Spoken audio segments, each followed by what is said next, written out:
Good morning. It is Wednesday, June 3rd, 2020.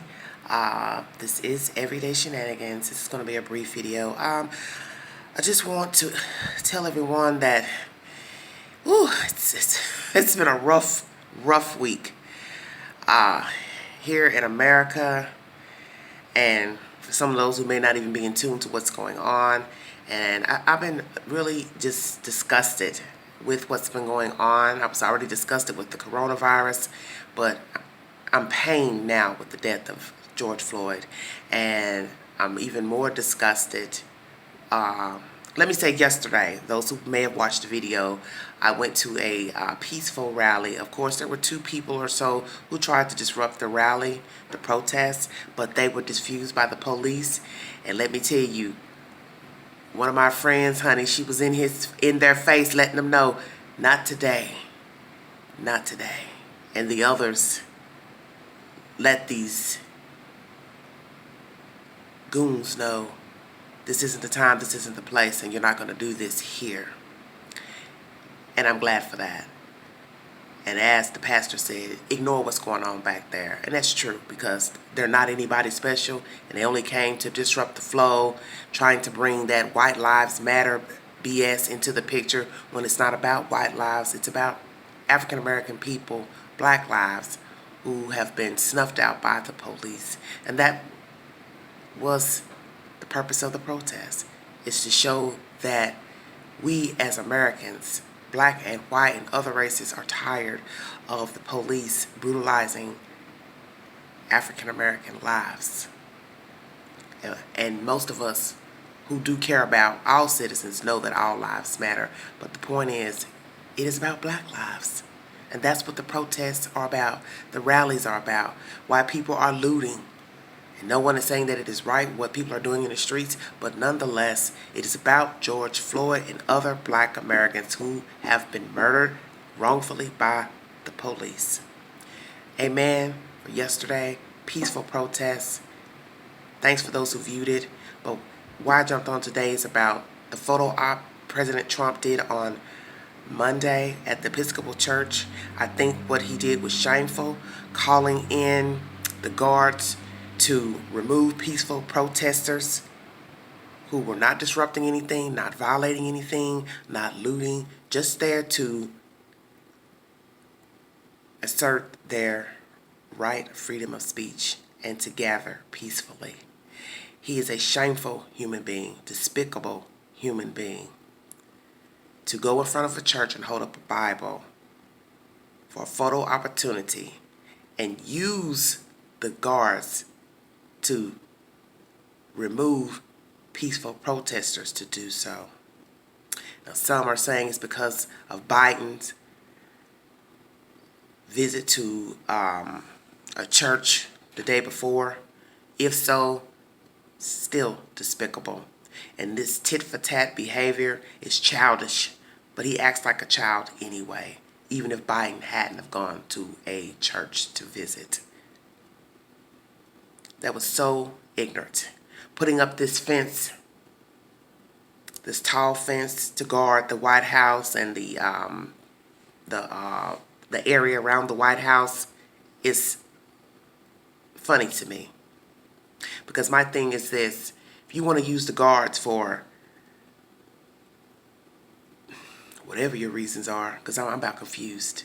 I understand about the looting at night. That tends to be the time when people get jiggy and want to vandalize property. But how about using the guards, the National Guard, the military, for the violence that have plagued our American streets for so many years? You have active crime in Chicago, New York, Los Angeles, Louisiana, New Orleans, Miami, and so many other major cities, Baltimore, Washington, D.C. Why don't you use the guards, military, to curb the current crime rate? Perhaps if people got used to seeing the guard on the street, they'd say, well, I won't be out on the streets today exacting crime. And this would have been before the death of George Floyd. See, use the military and the guard for something useful and purposeful that can better the lives of all Americans. So all Americans can roam the street at any time of day or night and not be in fear of crime, not have fear of being harmed or murdered. But instead, we as African Americans have to fear the police. And that's been going on for years because you see, we've always had a problem just being able to live and coincide in this country anyway.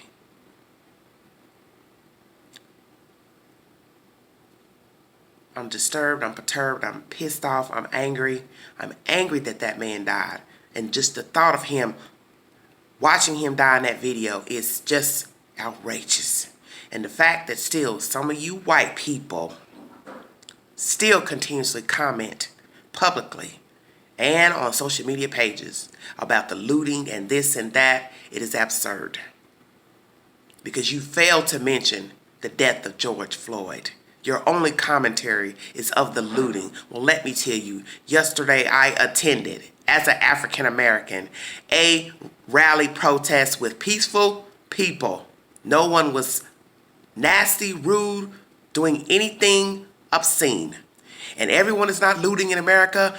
All blacks are not looting. All blacks are not tearing down their neighborhoods and setting them on fire and burning the buildings and breaking into stores. There hasn't been one store broken into where I live, in the neighborhood where I live. Everything is up and running.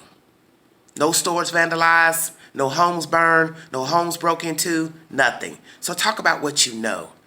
Stop repeating things that you have no idea about and you have no knowledge of.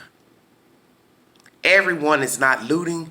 Everyone is not breaking into homes, violating people's rights, vandalizing courthouses, setting things on fire.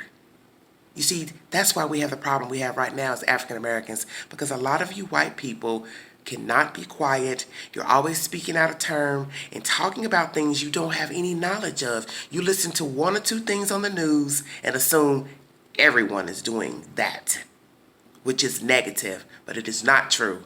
We African Americans in America are not burning down our neighborhoods and looting in stores, breaking out store window fronts, setting fires and vandalizing and using graffiti on public buildings. If you don't have anything kind to say, then don't speak. And you obviously don't give a damn about George Floyd or any other African Americans' lives. You don't even care about yourself. Because how can you live in a world and say you love people, you love God, a man you've never seen before, but you hate me and you hate other African Americans, or you pick and choose which race you will tolerate? That's not love, and that's not Christianity. Thanks for listening. It's Everyday Shenanigans. You all have a great week. Bye-bye.